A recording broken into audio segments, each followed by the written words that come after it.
I think the main shock for a lot of people was, how did you go from being Jador Thembi to just Thembi Matroshe? Because Jador Thembi almost became like a social media personality. I think it's also because my body was highly sexualized, and even in all the clubs I was hosting, I was just known as Jador.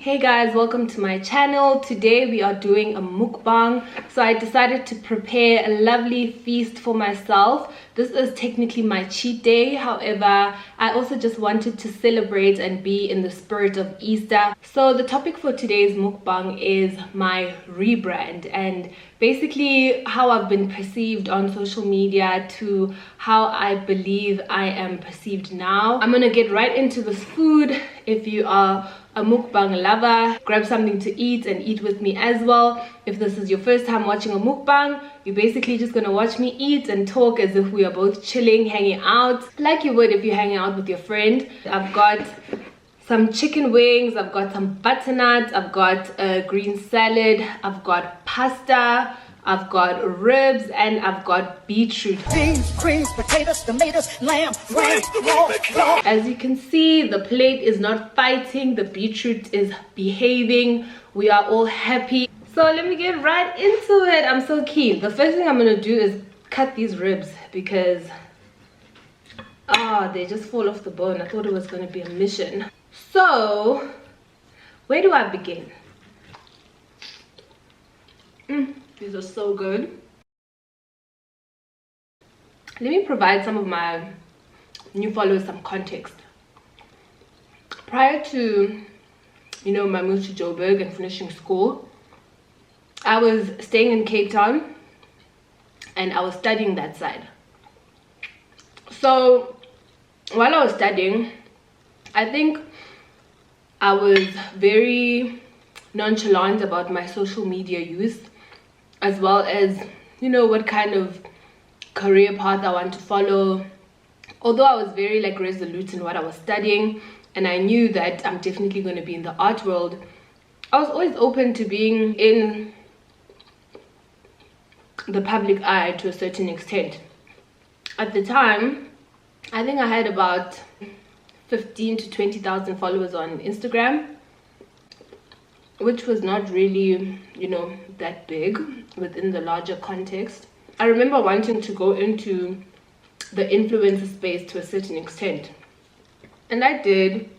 I had a few brand partnerships, but nothing too serious, and I was always in a limbo kind of state because I couldn't really articulate my brand. I didn't know what message I was trying to convey. I just knew that I'm on the alternative side because people are not as exposed to art, but I still knew that I was very much interested in things like beauty, health, fitness, and just general content that we consume in pop culture.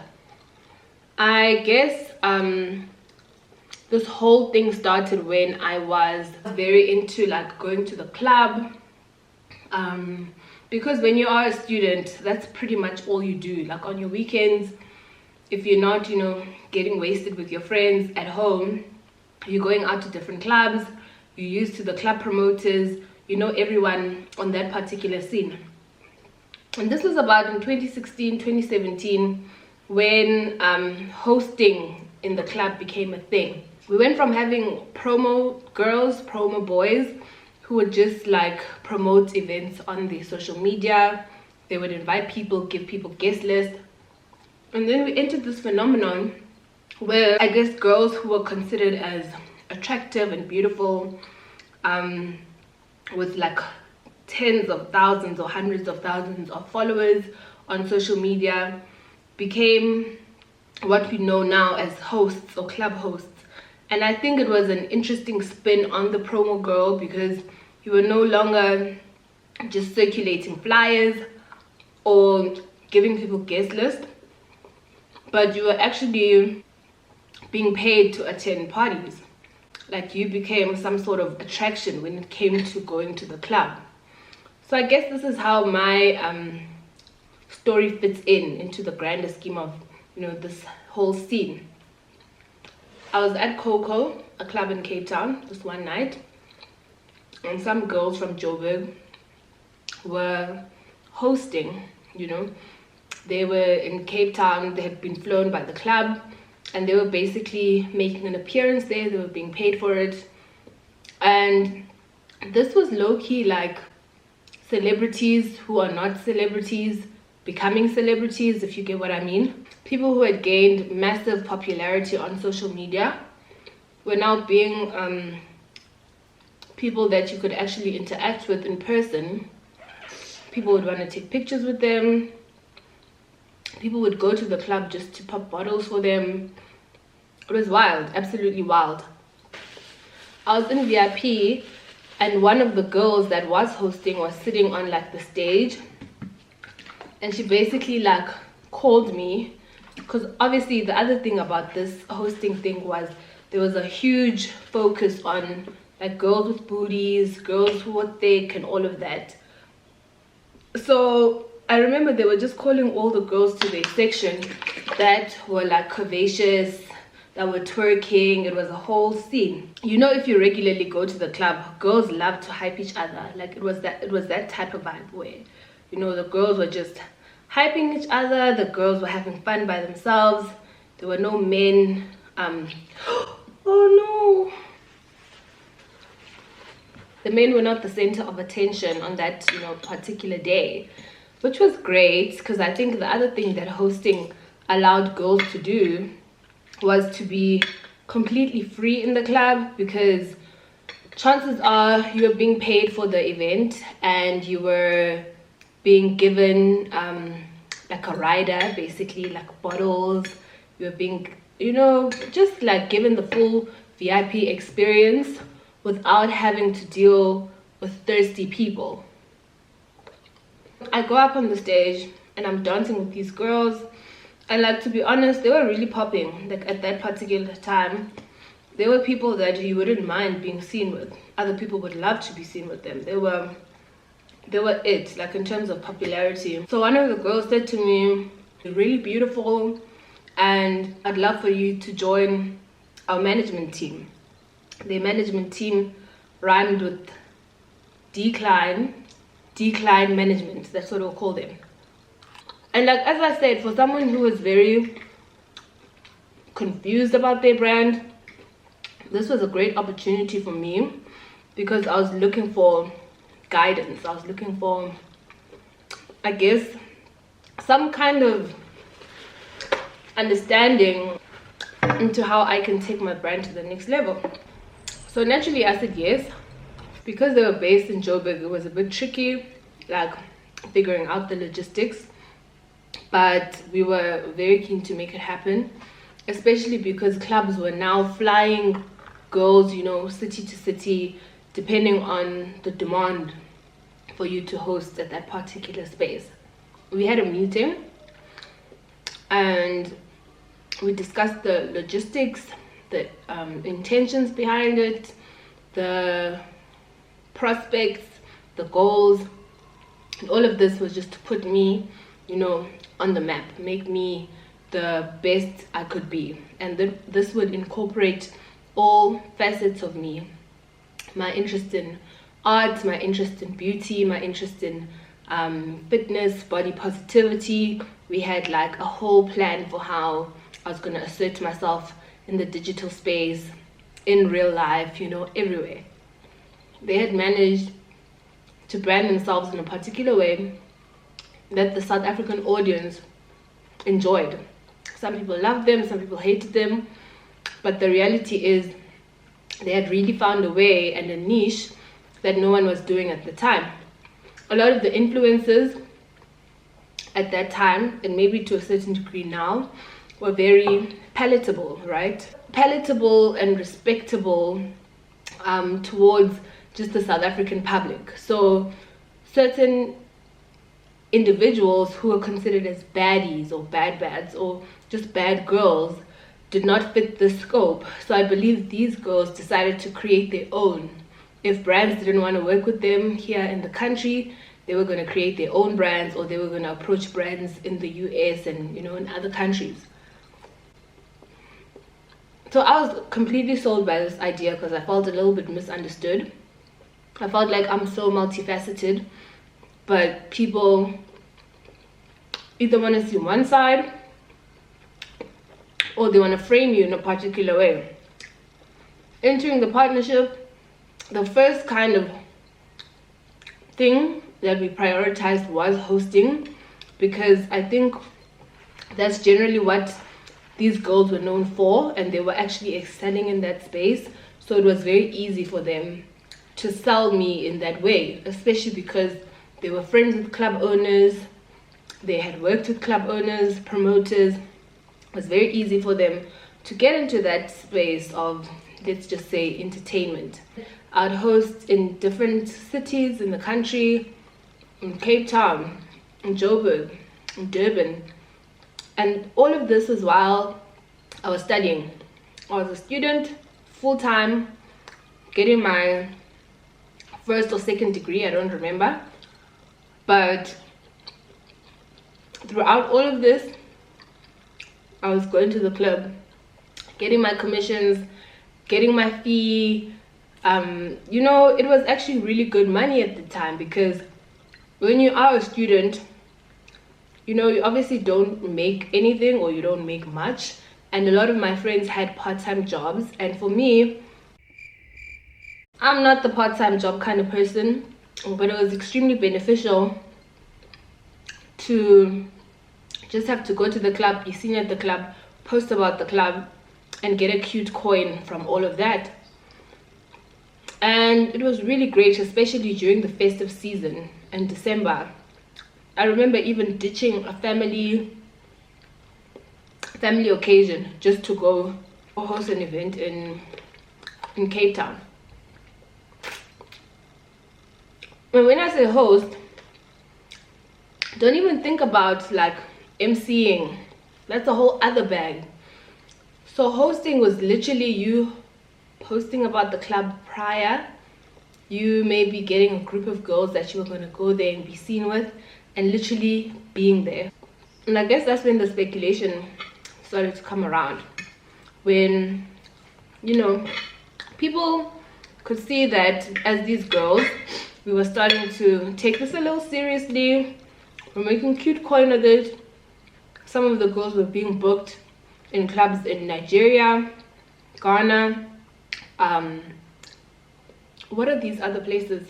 Festivals in Dubai, festivals in I forgot this other island in Europe, something that South Africans had never seen before. And I guess that's when the speculation started. As I said, the girls were not perceived as palatable, so it was difficult to place us in terms of where does your brand fit in and how does it speak to the South African market, because we're used to the rich auntie aesthetic, we're used to the cool kids, the skirts, but you, what do you look like, or who do you look like? Where are you going to fit in? You are posting lavish experiences, designer bags, traveling, and then you still get paid to party. People couldn't fathom it. I guess a lot of things tended to happen that would put some of us, all of us, or one of us under the limelight, whether it was incidents with men, if people see that you've taken a trip, you know, with someone that's in the public eye. You know how feds are, putting two and two together. For instance, this happened to me personally, where I had traveled and, you know, a lot was happening, but social media just blew the whole thing out of the water. I was believed to be traveling with a certain individual. So in the real world, that shouldn't have been an issue. But I think because of the notoriety of this decline management that I was a part of, and then also the unpalatability of that, as well as, you know, we experienced a lot of slut shaming, we experienced a lot of just general disrespect from people. There's almost this uproar that how could he take her, or how could he be with her when she is this type of person. I'm a very strong-willed person. I'm very resolved in my politics, as well as just my general sense of self. But there are some things that people say where they just go a little bit too far. That, coupled with body shaming, like, I just feel like my social media presence or brand had just been, you know, through a lot. Me and the girls were still resolved and still strong regarding keeping the decline management going, collecting our coins, going against all adversity. There were talks of a reality show in the pipeline. So the notoriety was just going to be used as, I guess, fuel for more viewership, more engagement. And it's also because we had a lot of influence from US celebrities and influencers. Like, the girls were inspired by girls like Lyrica Law, Bernice, Black China, Amber Rose, all of the girls in the US who are, as I said, not necessarily palatable, but are getting their coin, have brand endorsements, Drea, and are popularized by that attitude of, you know, not giving a damn, owning your sexuality, owning your body, being fully autonomous beings. But I believe it was just misconstrued and just not understood by the general public, and maybe was just too ahead of its time. Like, now things are slightly catching up, but at the time no one or no institution was interested in hearing from a group of girls that were self-made, that were interested in building businesses, building brands, and using the so-called notoriety as a way to gain traction. And the thing is, that's not all we were. All of us as individuals had vast interests. We were highly intelligent, and we all were in this decline management for a particular reason, but we had a lot of things that we aimed for, we wanted, that were also outside of this decline management. I think the main shock for a lot of people was, how did you go from being Jador Thembi to just Thembi Matroshe? Because Jador Thembi almost became like a social media personality. I think it's also because my body was highly sexualized, and even in all the clubs I would host in, I was just known as Jador. And as I said, when I met this group of girls, or this management, I was in about 15 to 20,000 followers, and they branded me in a particular way where my follower count just blew up. 80,000, 100,000, 120,000, you know, just in a couple of months. We'd do photo shoots, lingerie shoots, bikini shoots, and it was all about the body, centering your body, making that the main attraction. And I remember at the time, we didn't have any brands that were local that were working with us. However, we had a lot of international brands. So we worked with, I won't name drop, but the one rhymes with supernova. Let me say it in opposites.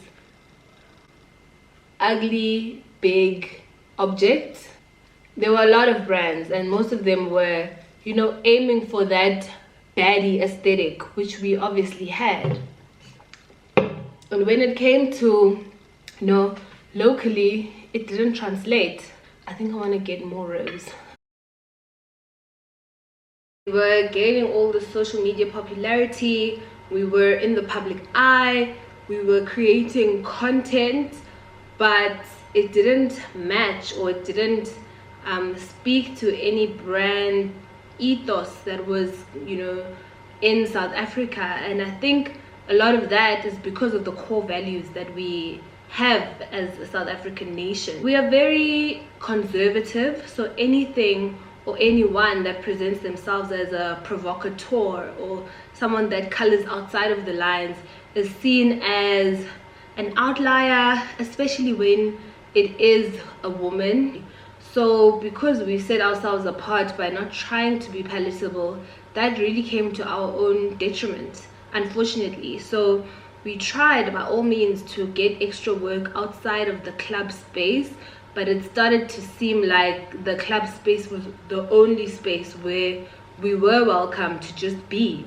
So I think for me, to a certain extent, that became limiting, because as much as we were these multifaceted beings, it started to seem like we were only being boxed in a particular way because it fit the narrative, which is to pit women against each other, where you have the good, the respectable, the beautiful, the intelligent, versus the bad, the one who's not palatable to society. She is not respectable, she is not beautiful, she is provocative, she's sexy, she's not seen as wholesome, she's not seen as intelligent.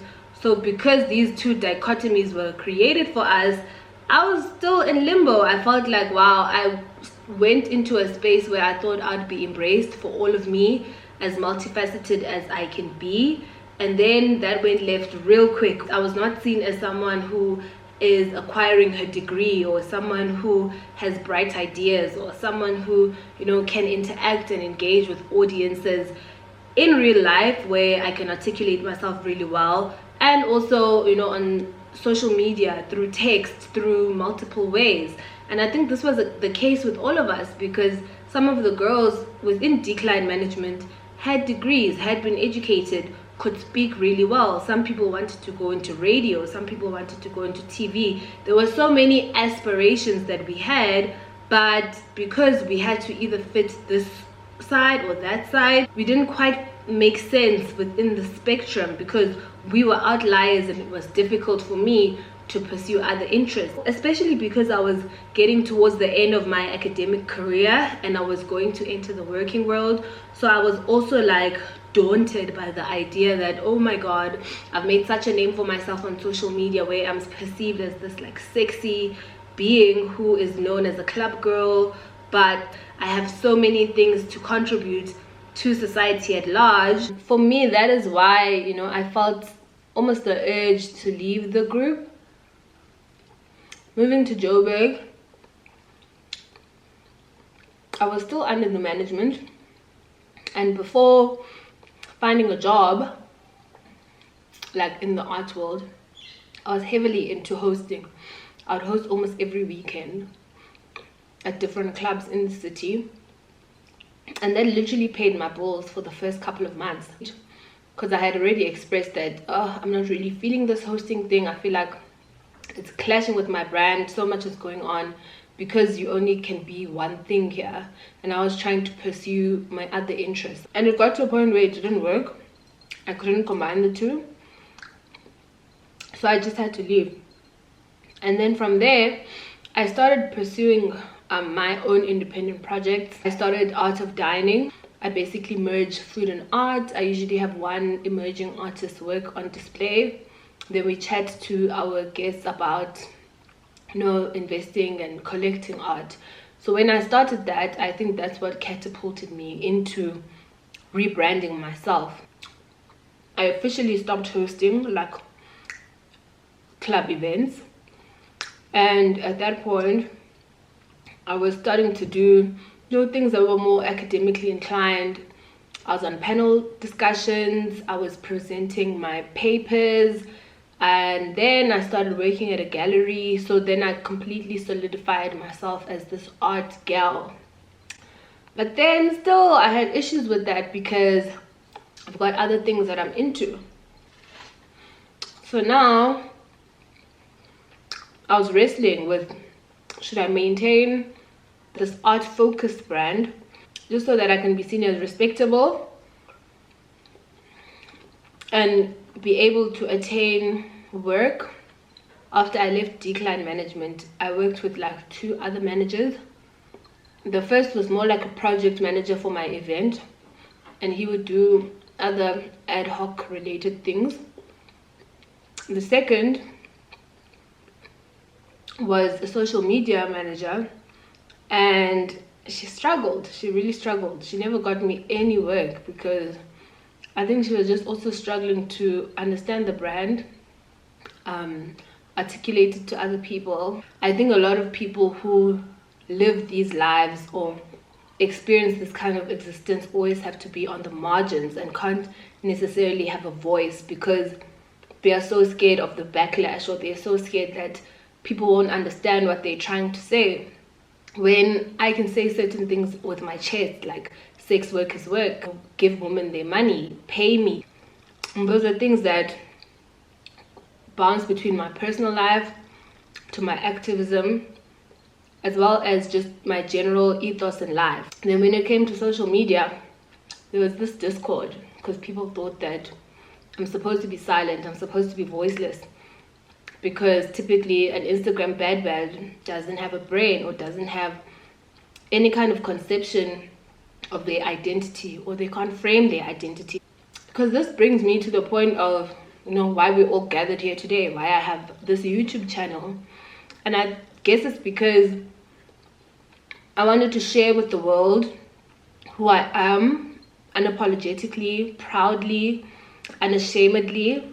Like, now I can laugh about certain things that I would have otherwise been too ashamed to speak about. I can have a voice on certain issues that would have silenced me in the past, like things like rape culture, things like being raped or sexually assaulted, where when you are the victim in certain situations, you are expected to be quiet.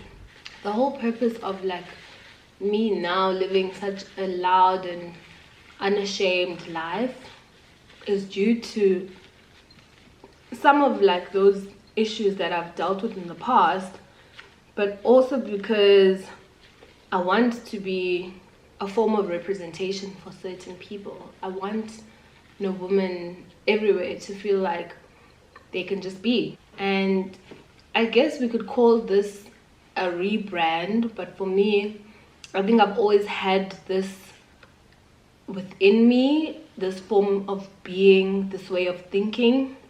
I've always been that type of person, but for once I can say it out loud. For once it can make sense to me. There's this quote by one of my favorite authors, Zadie Smith, and she says, "My life was the synthesis of disparate things, of this and that combined." And for a long time I resonated with that statement so much. I just want to say thank you so much to everybody that has subscribed. Thank you so much to everybody that is watching right now. I'm so appreciative of all the views, all the likes, all the subscriptions. This YouTube is like my baby right now, so it's wonderful to see it growing. Thank you, thank you, thank you. Stay safe in this lockdown, and I hope you enjoyed this video. Don't forget to comment, like, and subscribe. Interact with me across all my social media. Oh, I'm full. When I stop sending messages to Tattoo, you stupid cow, this is Tattoo's mother.